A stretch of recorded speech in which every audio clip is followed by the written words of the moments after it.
Something big just came across my desk. Here, have a seat. You're going to want to see this. As you guys may or may not know, Gridlife just happened. What Gridlife is, I don't really know. It seems like it's kind of like Forza Horizon in real life, but who am I to judge? A lot of partying, a lot of driving, a lot of racing, a lot of drifting. And that's where we come in. Where there's racing, there are accidents.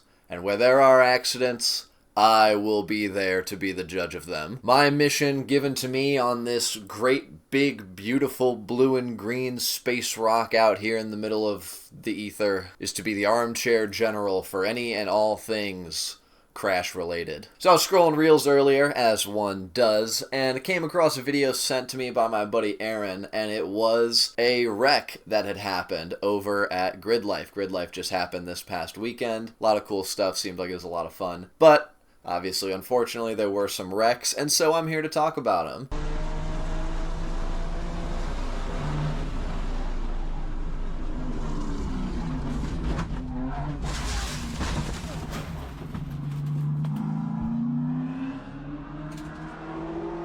Now this first video is a tale as old as time, sending it too hard into the corkscrew at Laguna Seca.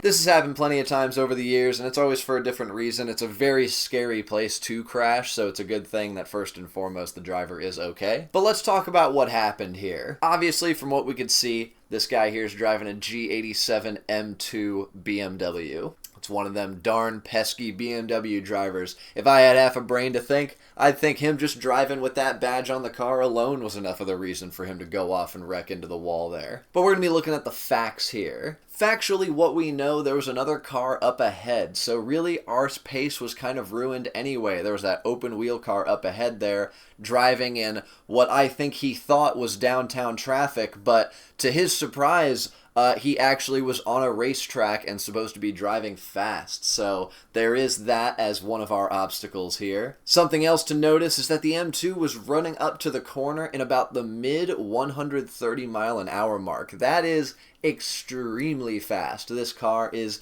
definitely not stock, if that wasn't clear by everything. And finally, his braking marker. His braking marker was just before that hill crests over and the top of the corkscrew comes into view. Now, looking at what Jackie here said in his caption on this post, he says he's not really sure what caused the crash and that they're going to go home and analyze. Now, typical to people who have had a pretty bad car accident, he's looking at mechanical faults with the car. So first and foremost, we're looking at a potential ABS/ice mode event.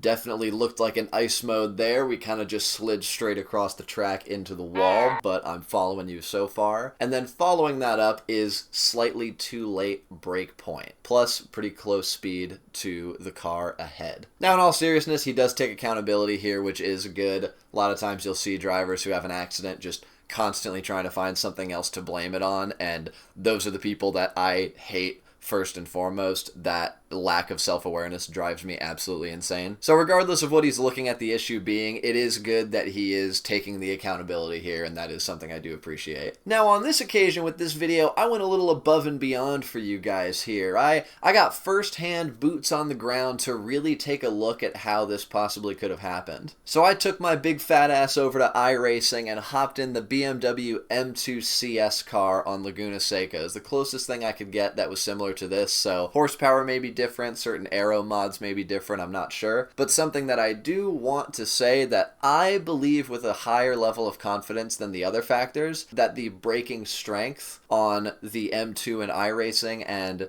Jackie's M2 here have to be somewhat similar. Obviously, with racing regulations, sometimes power numbers are different, sometimes aerodynamics are different, but everyone all across the board wants really strong brakes. I have an educated assumption that the brakes I was using on this BMW M2 are similar to Jackie's M2 here. Obviously, I could be wrong, but that is my thought. Now, I took a few laps running this M2 into the corkscrew, same as Jackie did here, and I kind of came across an interesting discovery. I ran about 3 laps through this course in the M2, and only on one of them was I able to successfully slow down the M2 and make it into the corkscrew. But what I want to point out, I started my braking zone at about as close as I could get to where Jackie started slowing down, right before that overcrest to where you start to see the corkscrew. And Jackie in this video is going in the mid 130 mile an hour range, so he's going really fast. He is cooking. Whereas me in my M2 CS,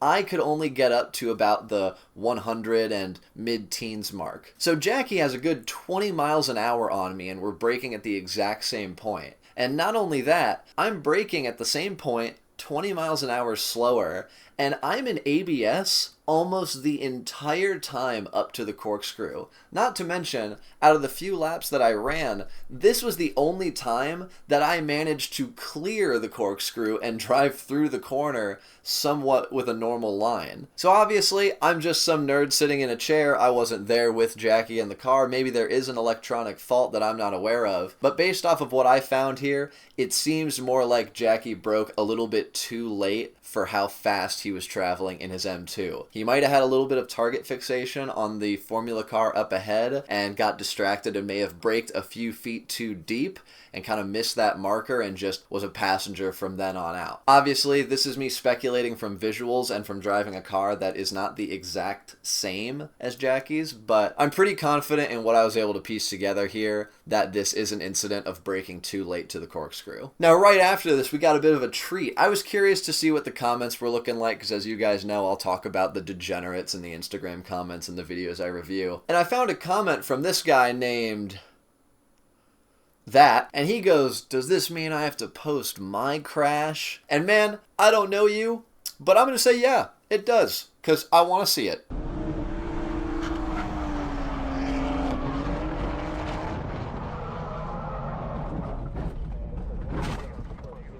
Now this one here sure is a brain buster. It's a head scratcher, all right, that much is for sure. All I could really do to research this one is to give my own honest real life example of the amount of work that went into correcting that car. He did nothing. He did fucking nothing. What are we doing? So unlike Jackie's crash, this one I find just to be a little bit more ridiculous. Jackie's obviously was very bad and much more violent than this crash we have here, but Jackie's was more so an incident of just braking too deep and having a bad crash. As violent as it looks, that's something that happens all the time. This, however, is full-on, unadulterated, uncensored, unlubed driver error. We have a long sweeping left-hander right here that we're trying to build up a good run out of. This front end starts pushing, and for some reason, stay in the gas, keep lifting that nose up, adding to that understeer, and our only solution is to just turn the wheel more.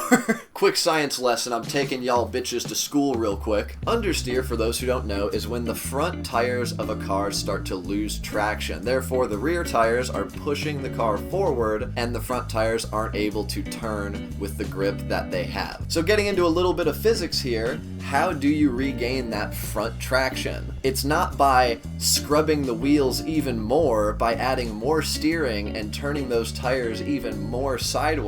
It's by doing the opposite. Firstly, if you're driving off a corner like this guy's about to, back off the throttle. It sucks, you're losing your speed, but you gotta slow the car down and get some of that weight back to the front end. You also want to take out steering. Let that track of the tires kind of catch again, where the tires are rolling in the direction the car is traveling, and then start feeding that steering back in. That is the polar opposite that we saw here. One of us is celebrating Hanukkah, the other one is celebrating Christmas for 7 days. It doesn't make any sense. It's a very common mistake, but having a car that's so heavily built like this, I just can't help but tear it apart because it's such a big rookie mistake. And then once he ends up on that paint, those rear tires touch that paint, they lose traction, and now all that steering that we had to the left is now just snapping that car out right where that steering wheel is pointed, which is at the wall on the left-hand side of the track. And when that car snaps, what do? We turn out of it. We counter steer. We hit the brakes. We do literally anything to slow the car down or correct it in some way. I don't know if our boy here got hit by the orb of confusion, if he got frozen in time Doctor Strange style. I don't know what it was, but he just locked in on the wheel and then like 10 feet away from wrecking his car realizes, this thing isn't gonna save itself now, is it? Like, why? Why? Just correct. You would think when you're spiraling out of control, your thought is, oh my god, I need to save myself. And he just doesn't. He just lets his car travel genuinely like 200 yards and then wrecks in the wall. It's such an avoidable crash. It's such an avoidable crash that started with such a rookie mistake in such a big money, expensive time attack series. I don't know this driver personally. Maybe it was just a lapse in judgment and he does know better. But just based off this clip, I just can't help but be like, man, what are we doing out here? So this one was just very silly and I wanted to cover it as well. Both drivers are okay, thankfully. Obviously, we don't want to see anyone get hurt in these crashes. We just want to be able to kind of make fun of some people and have fun. But good on both of these guys for getting out there and driving their cars and going fast. Obviously, the wrecks are suboptimal for sure, but always gives us good content to look at, so I'll still tip my fedora and give them a good salute on the way out here for the work that they've done for our community. But that's pretty much it here. I just wanted to cover these clips that came from Gridlife this weekend and just wanted to talk about them a bit and what went wrong, because I just thought they were both pretty interesting and funny to go over. So hope you guys enjoyed, and thank you guys for stopping by. Bye.